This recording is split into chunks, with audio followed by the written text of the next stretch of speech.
Decisions are dangerous. Maybe you've heard the concept before of decision fatigue. And this is a real thing. According to the American Medical Association, you can do a quick Google search and check out their website.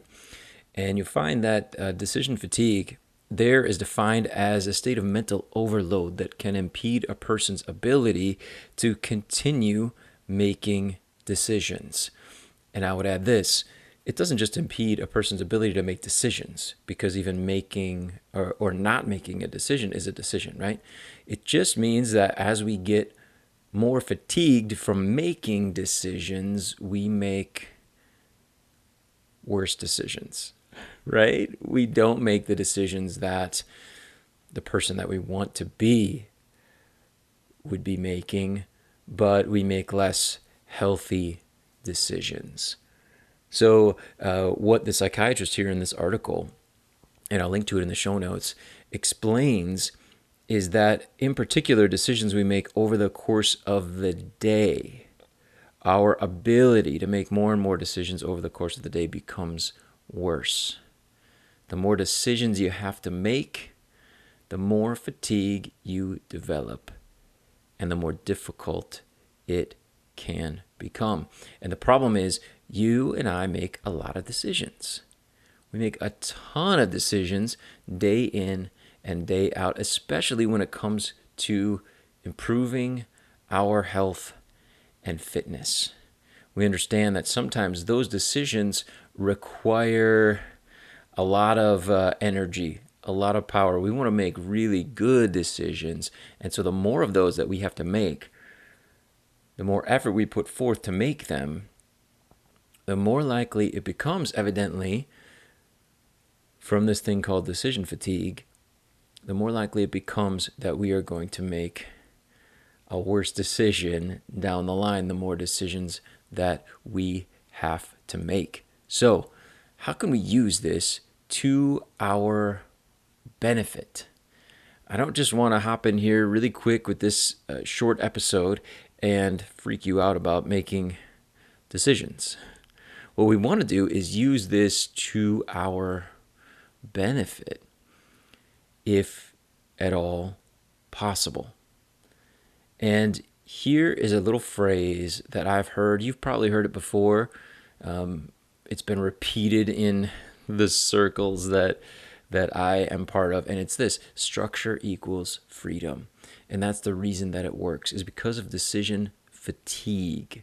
So what do? We build in structure, meaning we make as many decisions ahead of time as we possibly can. And those that are the most difficult, we turn from decisions maybe into rules, which can feel like a little bit rigid. But it is structure. And when we have structure, it gives us more freedom from decision fatigue. So we make as many decisions as we can ahead of time. Some sources say the average person makes around 200 decisions per day about food. Just about food. So what I want to encourage you to do just in the next minute or so is think about the decisions that you make about food, and how can you make better decisions, healthier decisions ahead of time. Here's one way, and this is huge. This one is big for so many of the people that I work with, preparing food ahead of time. I talk about food preparation, creating meals that can just be taken out of the refrigerator, heated up, and consumed as easily as possible. We talk about that a lot. So what I would encourage you to do is take a look at how you can cut down on some of the decisions you make regarding food. And here's how we do it. We don't just say, all right, today, how can I make less decisions about food? It always has to start from a future-focused perspective. We have to say this: what can I do today that will cut down on my food decisions tomorrow and in the days to follow?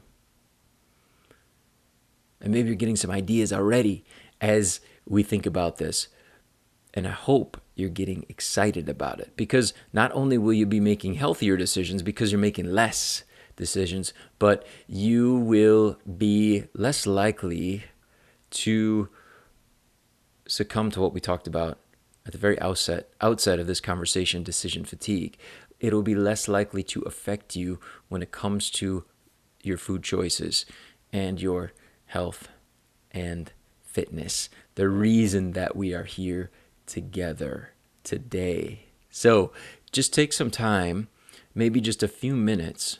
If you can't do something today that's going to cut down on your food decisions in the days to come, then schedule some time in the next day or two where you can begin to take those actions that will cut down on the decisions that you have to make.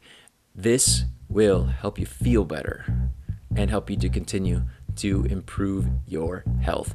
Again, the link to that article is in the show notes, as well as some other helpful resources. I'll talk with you again soon here on the Begin Within Health Show.